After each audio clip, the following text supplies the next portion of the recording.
Kata baginda Rasulullah sallallahu alaihi wasallam, jangan kamu banyak menggunakan lau, andai. Karena lau itu adalah membuka pintu syaitan. Kenapa membuka pintu syaitan? Tidak ridha dengan ketentuan Allah Subhanahu wa taala.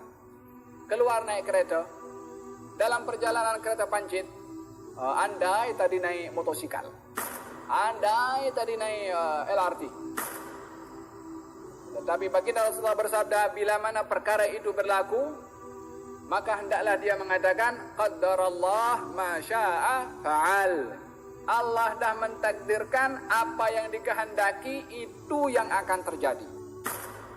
Tak boleh mengatakan lau, karena yang ada di hadapan kita tak tahu.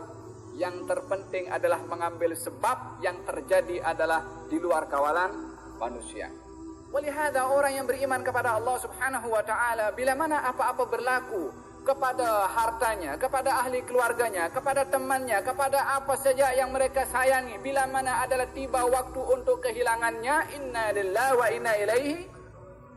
Tak boleh nak mengatakan andai dia tak pergi naik kapal terbang itu, andai dia cancel 1-2 hari lagi. Dia pun tak tahu kalau dia cancel 1-2 hari apa berlaku.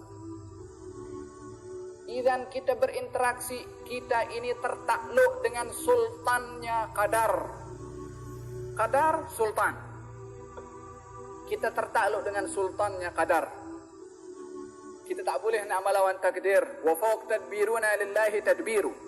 Di atas kita punya pentadbiran ada pentadbirannya Allah Subhanahu wa taala. Wallahu yuhyi wa yumiit. Bagi orang beriman, Allah yang menghidupkan, Allah yang mematikan.